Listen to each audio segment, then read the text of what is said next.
Hello दोस्तों, आपके अपने यूट्यूब चैनल मौर्य मैट्रिक्स में मैं यश मौर्य आप सभी का स्वागत करता हूं। आज दोस्तों हम जानेंगे चाल, समय और दूरी, स्पीड, टाइम एंड डिस्टेंस। इसके बारे में जानेंगे। कुछ बेसिक बातें जान लेते हैं। जैसे दूरी बराबर होता है दोस्तों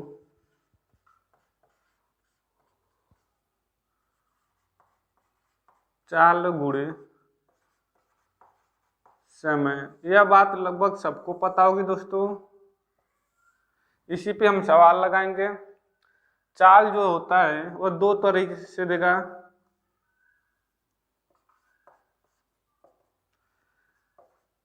किलोमीटर प्रति आवर्स में दे सकता है, मीटर प्रति सेकंड में दे सकता है।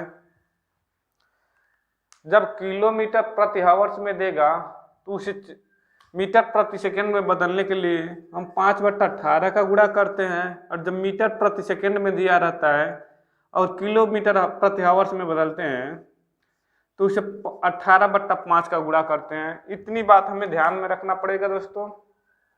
इसके बाद देखेंगे कैसे सवाल पूछता है, उसे कैसे सॉल्व करेंगे उसके बारे में जानेंगे। जैसे हम लोगों का पहला सवाल दे दे, देखेंगे दोस्तों। हम लोगों का सवाल दिया है, दो रेलगाड़ी की चाल 6:7 के अनुपात में है। यदि दूसरी रेलगाड़ी 4 घंटे में 364 किमी चले तो पहली रेलगाड़ी की चाल कितनी है। चाल का अनुपात कितना दिया है दोस्तों? 6:7। समय कितना दे रहा है? 4 घंटे। दूरी कितना दे रहा है? 364। यहां से हम चाल निकालेंगे। या किसका दे रहा है? दूसरी रेलगाड़ी का है, तो दूसरी रेलगाड़ी का हम पहले चाल निकालेंगे। चाल बराबर यहाँ होता है दोस्तों, या दूरी बराबर चाल गुणे समय है, तो समय इधर आ जाएगा, चाल निकल जाएगा। यानी चाल बराबर हो जाएगा दूरी बट्टा समय। दूरी कितना है दिया है? 364 दिया है। समय 4 घंटा है, काट लेंगे। 4 9 या 36, 4 एकम 4, यानी 91 किलोमीटर प्रति आवर्स। 91 किलोमीटर प्रति घंटा के चाल से चल रही है दूसरी रेलगाड़ी। यानी यह कितने का मान दिया है? 7 का मान दिया 91। तो यानी कितने गुना गया है 7 का? 13 7 91, 13 गुना है। तो 6 का मान क्या हो जाएगा? 13 का गुणा कर लेंगे। 13 78, 78 किलोमीटर प्रति घंटा दूसरी रेलगाड़ी का चाल हो जाएगा। उम्मीद करता हूं दोस्तों यह बात आपको अच्छी तरह समझ में आया होगा। इस तरह का सवाल किसी भी परीक्षा में आपसे पूछेगा, आप आसानी से सॉल्व कर लेंगे, कोई दिक्कत नहीं होगा। जब चाल का अनुपात दिया रहेगा और पहली या दूसरी किसी भी गाड़ी का समय और दूरी दिया रहेगा तो उसका चाल निकाल लेंगे। वह कितने के बराबर है उसके बराबर हम करके निकाल लेंगे। देखेंगे दूसरा सवाल कैसे दिया है। बहुत अच्छा सवाल दिया है, उसे कैसे सॉल्व करेंगे उसके बारे में जानेंगे। देखेंगे हम लोगों का दूसरा सवाल दिया है, 3 कारों की चाल 2/3/4 के अनुपात में है। समान दूरी तय करने में इन कारों के लिए गए समय का क्रमशः अनुपात होगा। कह रहा है कोई 3 कार है, उनकी चाल का अनुपात दिया है 2/3/4 के अनुपात में है। चाल का अनुपात कितना दिया है दोस्तों?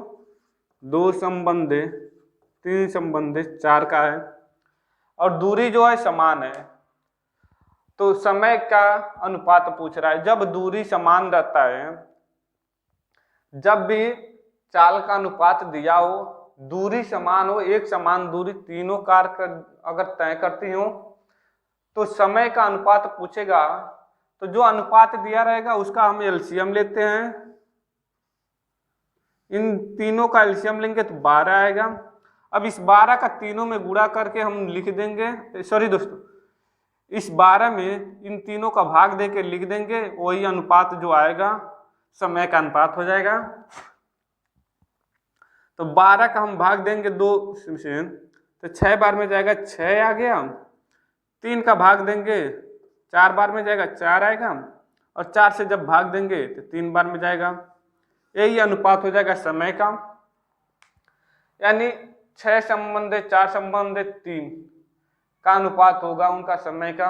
उम्मीद करता हूं दोस्तों यह बात आपको अच्छी तरह समझ में आ गया होगा। इस तरह का सवाल किसी भी परीक्षा में आपसे पूछेगा, आप आसानी से सॉल्व कर लेंगे, कोई दिक्कत नहीं होगा। देखेंगे क्वेश्चन नंबर तीसरा क्या दिया है, बहुत अच्छा सवाल दिया है। तेज धावक है बी सी से 3 गुना तेज धावक है, यदि सी ने कोई दूरी 1 घंटा 54 मिनट में तय की हो तो ए उसे तय करने में कितना समय लेगा। सी, बी और ए कह रहा है सी 1 है तो बी 3 गुना है और इससे 2 गुना यह है, यानी ये 6 गुना हो जाएगा। इनका चाल का अनुपात निकालेंगे, 6 संबंधे 3 संबंधे 1 है। कह रहा है सी जो है 1 की चाल से 1 घंटा 54 मिनट में कोई दूरी है वह तय कर लेता है। 1 की चाल से चलता है तब, तो इससे पहले 1 रेशियो में बदलेंगे, कुल समय कितना हो जाएगा, या 1 घंटा 60 मिनट है प्लस 54 मिनट, या 114 मिनट हो जाएगा। और कुल दूरी निकालेंगे दोस्तों, 1 की चाल से चल रहा है तो 114 मिनट में कितना दूरी तय करेगा। दूरी बराबर होता है चाल गुणे समय। चाल क्या है, 1 है, समय कितना 114 मिनट, यानी 114 हो जाएगा यह। क्योंकि यहाँ हमें पता नहीं है किलोमीटर में है कि मीटर में है, तो इसलिए इसे छोड़ देंगे। अब कह रहा है इस दूरी को ये 6 की चाल से कितनी दूरी समय में तय करेगा। तो चाल बराबर होता है दूरी बट्टा समय। तो दूरी कितना दिया है, 14 दिया है, और चाल कितना है, 6 है। 6 की स्पीड से चलेगा, इसे काटेंगे, 6 कम 6 6 9 54, यानी 19 मिनट में वह टोटल दूरी क्या करेगा, तय कर लेगा। ये जो है 19 मिनट में तो टोटल दूरी तय कर लेगा। उम्मीद करता हूं दोस्तों यह बात आपको अच्छी तरह समझ में आया होगा, कोई दिक्कत नहीं होगा। इस तरह का सवाल पूछेगा आपसे, आप आसानी से लगा लेंगे। देखेंगे हम अगला सवाल क्या दिया है, बहुत अच्छा सवाल दिया है। हम लोगों का अगला सवाल दिया है, एक रेलगाड़ी ने 19 घंटे में 1235 किमी दूरी तय की, यदि एक कार की औसत गति रेलगाड़ी की औसत गति का 4/5 हो तो कार 22 घंटे में कितनी दूरी तय करेगा। कह रहा है कोई रेलगाड़ी है, वह 19 घंटे में 1235 किलोमीटर दूरी तय करता है, और जिस रफ्तार से गाड़ी जाती है उसका 4/5 भाग अगर कार की गाड़ी का हो, यानी जिस चाल से वह रेलगाड़ी चल रही है उसका 4/5 भाग कार चले, तो वह 22 घंटे में कितनी दूरी तय करेगा। तो सबसे पहले रेलगाड़ी की हम चाल ज्ञात करेंगे। चाल बराबर क्या होता है, दूरी बट्टा समय। दूरी कितना है, 1235, कितना समय ले रहा है, 19 घंटे। यह हो गया रेलगाड़ी की चाल। अब कह रहा है इस चाल का 4/5 भाग कार का चाल हो, तो 4/5 भाग कार का चाल हो गया। अब इस गति से कार चल रहा है तो वह 22 घंटे में कितनी दूरी तय करेगा। दूरी बराबर क्या होता है, चाल गुणी समय। तो कार का चाल यही है, समय कितना दे रहा है दोस्तों, 22 घंटे। अब इसे सॉल्व कर लेते हैं, 19 से काटेंगे, 19 छक्के 114, 114 और 6 3 9 19 5 95, 65 बार में कट गया। 5 से काटेंगे, 13 5 65, ऊपर बचा 13 चौको 52 गुणे 22। इसका करेंगे 22 दूना 44 को 4, 22 पचे 20 पचे 100, 110 और 44 114, 1144 किलोमीटर वह दूरी क्या करेगा, तय कर लेगा। उम्मीद करता हूं दोस्तों यह बात आपको समझ में आ गया होगा। इस तरह का सवाल किसी भी परीक्षा में पूछेगा, आप आसानी से सॉल्व कर लेंगे। एक बार और बता रहे हैं, ध्यान से देखिएगा। कह रहा है रेलगाड़ी है 19 घंटे में 1235 किमी दूरी तय कर रहा है, तो रेलगाड़ी का चाल हम ज्ञात करेंगे। रेलगाड़ी का चाल होगा दोस्तों, चाल बराबर होता है दूरी बट्टा समय। तो दूरी कितना तय किया है, 1235, समय कितना लग रहा है, 19 घंटे लग रहा है। फिर कह रहा है कार का गति क्या दिया है, रेलगाड़ी की जितनी गति है यानी 1235/19 है, उसका 4/5 यानी 4/5 निकालनी है। अब कह रहा है इस चाल से कार कितनी 22 घंटे में कितनी दूरी तय करेगा, तो गुणा 22 का कर दे, क्योंकि दूरी बराबर होता है समय गुणे चाल, तो चाल यही था, समय का गुणा कर दिए हैं, इसे सॉल्व किए हैं तो 1144 आया है किलोमीटर। उम्मीद करता हूं दोस्तों यह बात आपको अच्छी तरह समझ में आ गया होगा। दोस्तों जो आज हम बता रहे हैं आप लोगों को समझ में आ रहा है, अच्छा लग रहा है, तो चैनल को सब्सक्राइब कीजिए, क्योंकि सब्सक्राइब का कोई पैसा नहीं लगता है, और लाइक कीजिए। हम लोगों का सवाल दिया है, एक मालगाड़ी दिल्ली से मुंबई के लिए 40 किमी प्रति घंटा की औसत चाल से रवाना होती है, उसके 2 घंटे बाद एक एक्सप्रेस गाड़ी दिल्ली से मुंबई के लिए 60 किमी प्रति घंटा की औसत चाल से चलकर पहले रवाना हुई मालगाड़ी के समानांतर पथ पर रवाना होती है। दिल्ली से किस दूरी पर एक्सप्रेस गाड़ी मालगाड़ी से जा मिलेगी। कह रहा है कोई मालगाड़ी है, दिल्ली से चलती है मुंबई के लिए, और कोई एक्सप्रेस गाड़ी है दिल्ली से ही चलती है इसी के समानांतर मुंबई के लिए। यह 40 किमी प्रति घंटा की चाल से चलता है या 60 किमी, यह 2 घंटा पहले चल जाता है या 2 घंटा बाद चलता है। तब कह रहा है यह कितनी दूरी पे जाकर इसे पकड़ लेगा, जो एक्सप्रेस गाड़ी है यह कितनी दूरी पे जाके इसे पकड़ लेगा। तो पहली गाड़ी 2 घंटा पहले चल चुकी है, तो कितनी दूरी तय कर लेगी, दूरी बराबर होता है चाल गुणे समय, चाल कितना है 40 का है, समय कितना है 2 घंटा, यानी 80 किमी वह तय कर लिया है।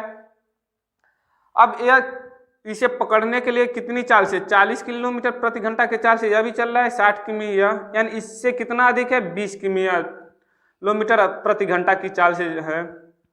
तो जो दूरी तय कर लिया रहता है उसमें जितने का अंतर आता है चाल का उसका भाग दे लेते हैं। कितनी दूरी तय कर लेता है 80 किलोमीटर वह तय कर लिया, और दोनों का अंतर कितना है 20 का है। काटेंगे यानी 4 घंटे में वह क्या करेगा, उसे पकड़ लेगा। यह तो 4 घंटा हमें मिला, समय मिला, लेकिन हमसे पूछा है दूरी, तो दूरी बराबर होता है चाल गुणे समय, चाल गुणे समय होता है, चाल कितना है 60 किलोमीटर प्रति घंटा है, दूरी कितनी समय कितना है 4 घंटा है। 4 घंटे में 6 चौको 24 240 किलोमीटर वो दूरी जाने के बाद क्या करेगा, मालगाड़ी को पकड़ लेगा, यानी 240 किलोमीटर मालगाड़ी भी चलेगा और यह एक्सप्रेस है यह भी, दोनों 240 किलोमीटर चलने के बाद एक समांतर पे मिल जाएंगे। उम्मीद करता हूं दोस्तों यह बात आपको अच्छी तरह समझ में आया होगा। इस तरह का सवाल किसी भी परीक्षा में आपसे पूछेगा, आप आसानी से सॉल्व कर लेंगे, कोई दिक्कत नहीं होगा। देखेंगे हम अगला सवाल इसी तरह। दोस्तों अच्छा लग रहा है तो अधिक से अधिक वीडियो को शेयर करें और लाइक करें। देखेंगे दोस्तों हम लोगों का सवाल दिया है, किसी दूरी को तय किए जाने वाले समय में 20% की कमी करने हेतु तो एक कार चालक को कार की चाल में कितने प्रतिशत की वृद्धि करनी पड़ेगी। दूरी यहाँ पे समान दिया है दोस्तों, समय में क्या कह रहा है 20% की कटौती कर दे रहा है। मान लेते हैं पहले वह 100 मिनट लेता था, तो 20% की कटौती हो जाएगा, तो कितना मिनट लगेगा 80 मिनट लगेगा। तो 20% की कटौती जब समय में होती है तो इस चाल बढ़ाने के लिए क्या करते हैं, जितने की कमी हुई होती है 20 की, और कितना हो रहा जा रहा है अब समय 80 हो रहा है, उसका भाग दे लेंगे और गुणे 100% में लाने के लिए 100% का गुणा कर लेंगे। इसे काटेंगे 20 चौको 80, 4 से काटेंगे इसे 25 बार में कटेगा, 25 को 100, यानी 25% उस कार की क्या करने की चाल बढ़ाना होगा, तब जाके वह जो है 80 मिनट में अपने निर्धारित दूरी पे जा पहुंचेगा। उम्मीद करता हूं दोस्तों यह बात आपको अच्छी तरह समझ में आ गया होगा। इस तरह का सवाल किसी भी परीक्षा में आपसे पूछेगा, आप आसानी से सॉल्व कर लेंगे। देखेंगे इसी तरह हम अगला सवाल देखेंगे। हम लोगों का सवाल दिया है, 2 रेलगाड़ियां क्रमशः स्टेशन ए तथा बी से क्रमशः 50 किमी प्रति घंटा तथा 60 किमी प्रति घंटा की चाल से एक दूसरे की ओर एक ही समय में चलना आरंभ करती हैं। जब ये परस्पर मिलती हैं तो रेलगाड़ी पहली तो दूसरी रेलगाड़ी पहली रेलगाड़ी से 120 किमी अधिक चल चुकी होती है। ए तथा बी की दूरी कितनी है? कह रहा है कोई स्टेशन ए है और स्टेशन बी है, एक यहाँ से रेलगाड़ी चलती है, एक यहाँ से चलती है और सी पे मिलती है। जो बी चली है सी की अपेक्षा क्या की है? 120 किलोमीटर अधिक चली है। तो कह रहा है इन दोनों के बीच की दूरी कितनी है? चाल कितना दिया है दोस्तों? 50 किमी प्रति घंटा। दूसरे के चाल दिया है 60 किमी प्रति घंटा। पहले इनका रेशियो निकाल लेंगे। 50 संबंधे 60 का रेशियो हो जाएगा 5 संबंधे 6। 5 संबंधे 6 के रेशियो में है। अब कह रहा है देखेंगे इन रेशियो का अंतर कितना आ रहा है। इन दोनों रेशियो का अंतर कितना आ रहा है? इन दोनों रेशियो का अंतर देखेंगे दोस्तों, एक आ रहा है, एक के बराबर दिया है हम लोगों का 120 किलोमीटर। एक रेशियो का मान 120 किलोमीटर दिया है, तो 5 रेशियो का मान कितना हो जाएगा दोस्तों? 5 गुणे 120 हो जाएगा, यानी 12 5 60 600 किलोमीटर हो जाएगा। 6 रेशियो का निकालेंगे 120 5 60 12 72 720 किलोमीटर हो जाएगा। इन दोनों को जोड़ लेंगे, यही दूरी है, तो 1320 किलोमीटर आ जाएगा। यानी ए और बी के बीच की दूरी कितना है? 1320 किलोमीटर है। उम्मीद करता हूं दोस्तों यह बात आपको अच्छी तरह समझ में आ गया होगा। इस तरह का सवाल किसी भी परीक्षा में आपसे पूछेगा, आप आसानी से सॉल्व कर लेंगे, कोई दिक्कत नहीं होगा। दोस्तों आज जो हम बताए हैं आप लोगों को अच्छा लगा है, नए व्यूवर हैं तो चैनल को सब्सक्राइब करें और लाइक करें और कमेंट करके हमें जरूर बताएं और अधिक से अधिक अपने दोस्तों में शेयर करें ताकि उन्हें भी जानकारी मिलती रहे। जय हिंद, जय भारत।